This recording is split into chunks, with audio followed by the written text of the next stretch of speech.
Paz do Senhor. Hoje vamos aqui encerrar o nosso curso do Salmo 1. É uma lição e um estudo sobre a receita da felicidade, onde aprendemos como evitar certas coisas, Como não andar segundo o conselho dos ímpios, não se deter no caminho dos pecadores, nem se assentar na roda dos escarnecedores. E a partir daí, meditarmos na lei do Senhor. E também aprendemos quais os benefícios disso, quais os benefícios de nós meditarmos na lei do Senhor. E hoje encerramos a partir do versículo de número 4 do Salmo 1, quando o salmista diz que os ímpios não são assim. Olha só, não são assim os ímpios. Eles são como a palha que o vento espalha. Por isso, os ímpios não vão subsistir no dia do juízo, e nem os pecadores na congregação dos justos. Porque o Senhor conhece o caminho dos justos, mas o caminho dos ímpios perecerá. Então, observe bem, quando ele diz que os ímpios não são assim, é exatamente o contraste da vida daquele que segue o caminho do pecado para com aquele que segue o caminho da intimidade com o Senhor. Se nós formos contextualizar essa palavra, naquela época havia o local chamado local de debulha, aonde era geralmente no topo de um monte jogado o trigo e a palha juntos. Porém, o vento ele levava apenas a palha embora, porque o trigo era pesado. Então esses são os caminhos pecaminosos. Eles são levados pelo vento. Uma hora está de um jeito, outra hora está de um outro jeito. Não tem consistência, não tem firmeza, não tem estabilidade, ao contrário do justo que tem a promessa da estabilidade. Quando Jesus falou sobre o vento que viria sobre as duas casas, ele fala que a diferença do justo para o injusto não são os acontecimentos, mas a base, o alicerce, a estrutura. E a estrutura não permitia que a casa caísse. É a mesma coisa aqui que o salmista está dizendo. Ele está dizendo que enquanto o justo é como o trigo que o vento não leva, o ímpio ele é como a palha que não consegue permanecer firme. Nós somos servos de Deus e nós não podemos de forma alguma ser inconstantes.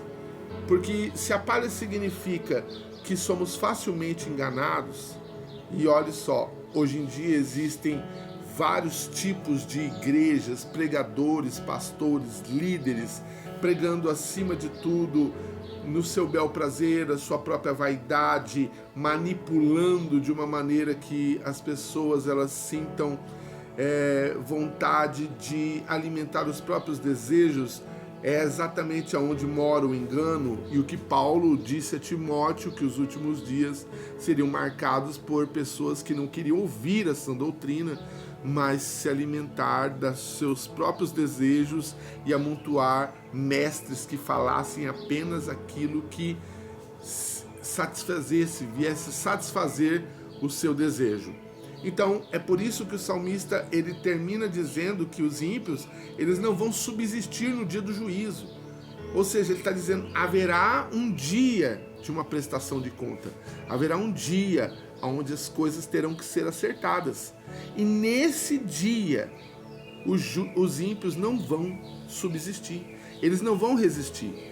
Pode até parecer agora, como disse Asaf, que quando nós observamos, parece que tem ímpios que prosperam mais, que vivem melhor, que estão com uma vida melhor, que estão mais felizes, estão mais saudáveis, estão mais fortes, valentes, e estão conquistando tudo nesse mundo. Mas não podemos esquecer que Jesus disse exatamente isso. Aquele que procurar salvar a sua vida, perdê-la-á. Mas aquele que perder a sua vida por amor de mim, achá-la-á. Então este mundo é um mundo espelhado. Tudo que ocorre aqui nesse mundo é o inverso do que deve ocorrer no mundo espiritual, tá? Então quando o salmista diz que eles não vão resistir, eles estão dizendo que o juízo de Deus ele virá. E quando ele vir, então não esses enganos, essas manipulações, essas mentiras, o poder humano, nada poderá livrá-los. Inclusive em Apocalipse a Bíblia diz que os grandes e poderosos vão se esconder e vão dizer: cai sobre nós, ó rochedos e montanhas, e esconde-nos da ira do Todo-Poderoso. Veja como o poder aquisitivo, o poder governamental, o poder bélico, o poder intelectual não poderá livrá-los naquele dia. O profeta também diz que naquele dia o seu ouro e a sua prata lançarão pelas ruas, mas nem o seu ouro e nem a sua prata os poderá livrar no dia do juízo. É exatamente disso que o salmista está falando.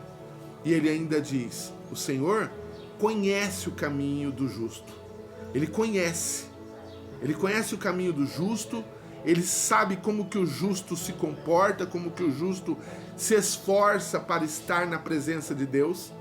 Ele sabe como o justo, ele tem que resistir às tentações, às provocações, às perseguições, para permanecer no caminho, no temor do Senhor. Em contrapartida, ele diz: porém o caminho dos ímpios perecerá. Ou seja, aquele que faz a sua própria vontade, aquele que procura agradar a si mesmo, aquele que procura apenas alimentar a sua própria vaidade, nesse dia verá que perdeu tempo durante a vida toda. O Senhor conhece não no sentido abstrato de estar ciente e informado, porque ele sabe todas as coisas, mas ele conhece no sentido concreto de cuidar. Essa palavra, o Senhor conhece, está relacionado ao cuidado de Deus para com o nosso caminho. É por isso que o caminho do ímpio perece, o caminho do justo, ele é conhecido, porque ele é guardado. O salmista vai dizer no Salmo 37 ainda, que o caminho do homem bom, ele é confirmado pelo Senhor. É Deus que confirma os nossos caminhos. É Deus que confirma os nossos passos. Vale a pena dizer que a palavra caminho no original hebraico é derek, que significa, entre tantas traduções, tantos significados, significa maneira de pensar, conduta. E a sua tradução no grego, rodos, tem o mesmo sentido. Quando Jesus está dizendo eu sou o caminho, ele está dizendo eu sou a conduta, a forma de pensar, a maneira correta de se comportar que os leva até o Senhor. Então, conhecer aqui significa se importar. Deus conhece o caminho do justo. Deus se importa com o caminho do justo. Deus se importa. Então, as primeiras e últimas palavras do Salmo resumem exatamente esse contraste lançado aqui. A diferença do justo e do injusto. A diferença do ímpio e do bem-aventurado. É por isso que o profeta ainda vai dizer: e novamente vereis a diferença entre aquele que serve a Deus e aquele que não serve. Fique na paz do Senhor, que Deus o abençoe em nome do Senhor Jesus.